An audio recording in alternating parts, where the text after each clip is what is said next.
Diversité des trajectoires démographiques. Quelles sont les causes et les conséquences des différentes trajectoires démographiques dans le monde? La plupart des pays suivent le modèle de la transition démographique.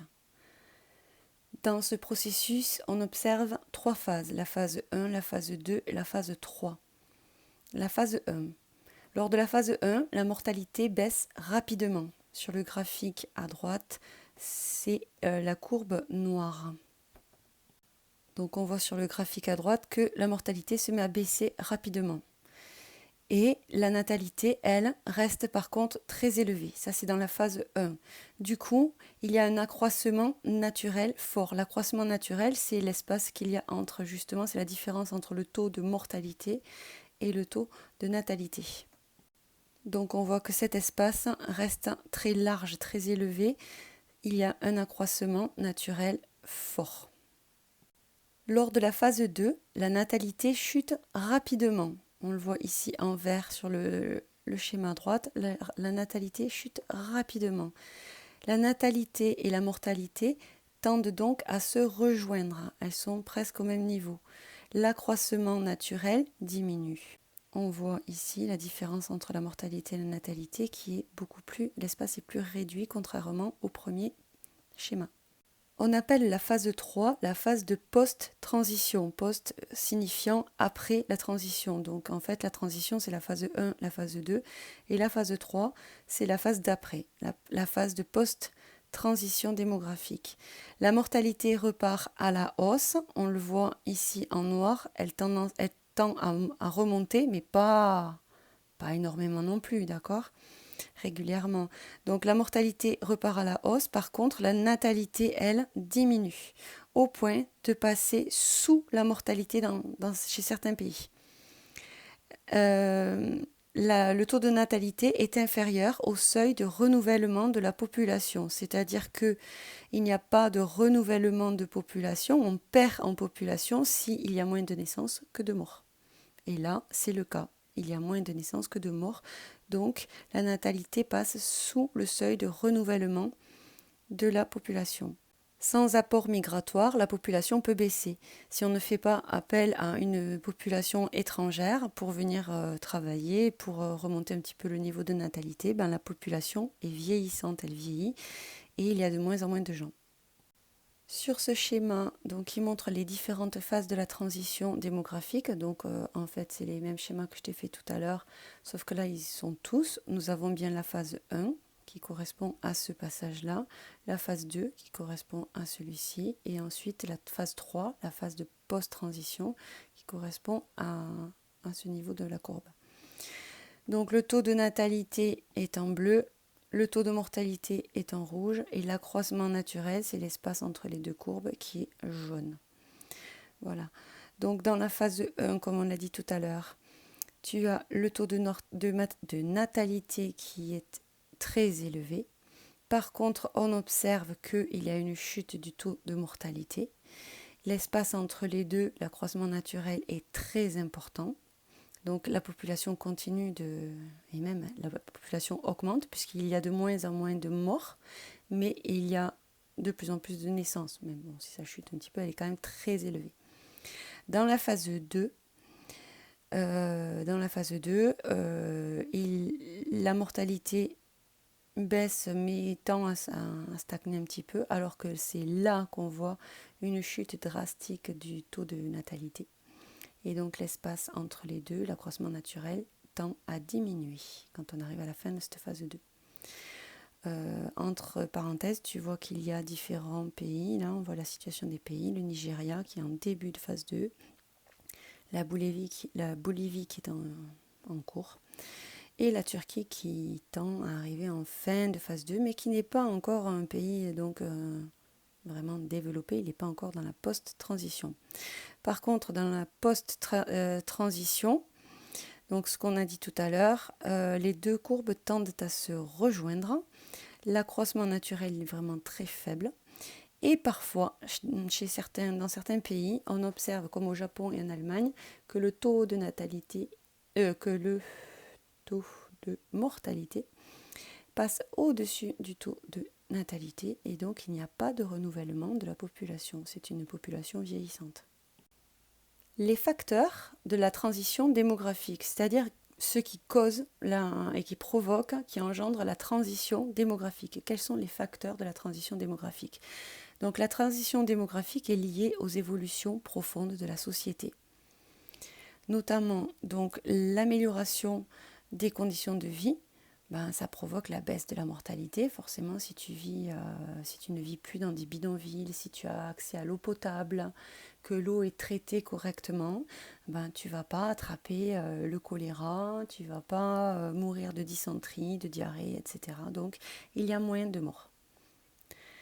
La croissance économique est aussi un facteur. Forcément, plus le pays devient riche, mieux les gens sont payés, mieux ils vivent. L'efficacité de l'État est aussi un facteur, donc en fonction des décisions prises par le gouvernement, par l'État, une politique de prévention, par exemple prévention de natalité, prévention de comportements à risque, prévention par rapport à l'alcool, aux drogues, etc. Réglementation, c'est-à-dire interdire aux moins de 18 ans de boire, par exemple.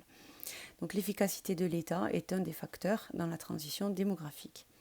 Il y a aussi bien sûr les progrès médicaux, des médicaments plus efficaces, accès aux vaccins, des vaccins de moins en moins chers que la population peut se payer.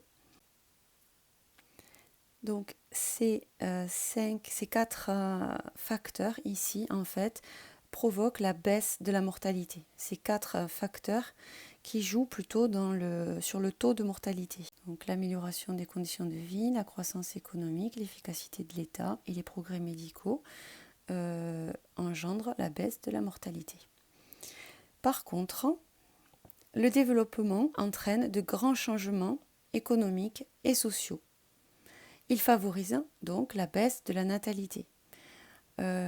Plus un pays devient riche, plus il s'enrichit, plus ça a des conséquences sur les mœurs, les habitudes, la façon de voir, d'appréhender les choses. Par exemple, le modèle familial évolue. Les couples décident d'avoir moins d'enfants, les couples se marient plus tard et donc ont moins d'enfants. La place de la femme dans la société évolue. Elles ne restent pas forcément à la maison, les femmes travaillent, elles accèdent à des postes importants, elles ont aussi une indépendance financière. Donc elles peuvent décider davantage, avoir plus de pouvoir et de poids de décision dans le couple et dans la famille. Comme elles peuvent gagner de l'argent, elles peuvent aussi se payer un moyen de contraception et décider librement de leur corps. Et donc ces changements économiques et sociaux provoquent et favorisent la baisse de la natalité. La phase de post-transition, donc la 3e phase, entraîne forcément un vieillissement de la population. Du coup, le nombre de personnes âgées augmente et ça augmente le taux de mortalité. Par contre, le nombre de jeunes en âge de procréer, en âge d'avoir des enfants, il diminue. Exemple, l'Allemagne, le Japon. Sur ce schéma, on voit les contrastes de l'accroissement naturel. L'accroissement naturel, c'était la différence, je te rappelle l'espace jaune qu'il y avait entre la courbe de natalité et la courbe de mortalité. Donc, plus il est haut, plus ils sont dans les débuts, les premières phases de la transition démographique, les différents pays. Donc ici, on a le Nigeria, Bolivie, Turquie, Japon, Allemagne.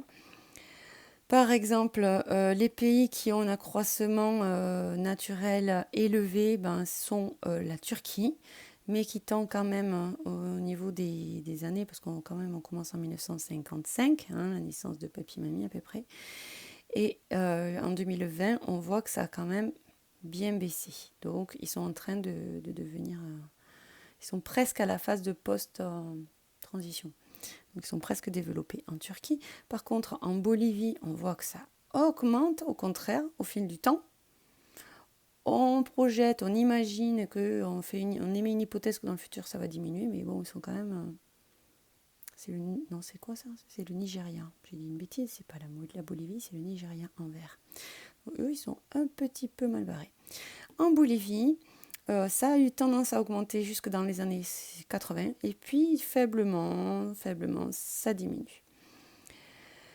Donc Bolivie, Amérique du Sud. Le Japon, par contre, hein, si on regarde en violet, il ne fait que chuter et il chute drastiquement jusque dans les années 2020. Et regarde ici, nous avons le niveau 0, c'est-à-dire que c'est le fameux seuil de renouvellement de la population et ils l'ont passé dans les années 2000, entre 2005 et 2010. C'est-à-dire que c'est à ce moment-là qu'il y a eu plus de morts que de natalité. Si on regarde l'Allemagne en mauve, ça fait très longtemps qu'ils ne se renouvellent pas du tout. Depuis les années 70, ils sont en dessous. Ils ont plus de population vieillissante, donc plus de morts que de naissances. La dernière partie, c'est des trajectoires démographiques différenciées, c'est-à-dire que c'est différent dans chaque pays.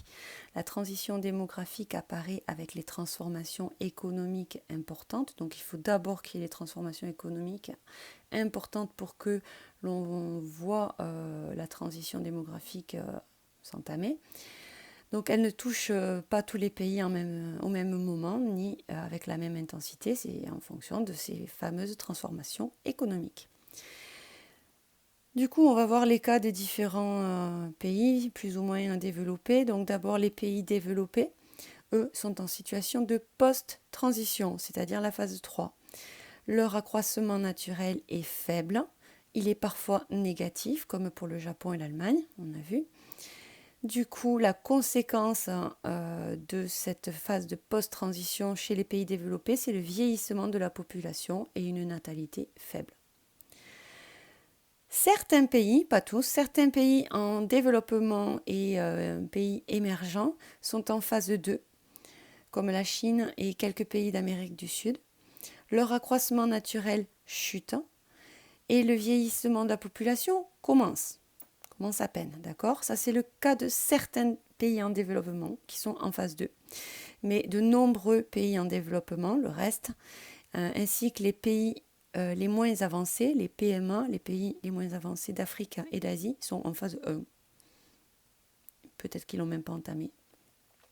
Donc natalité très haute et une population très jeune. Voilà pour la première partie.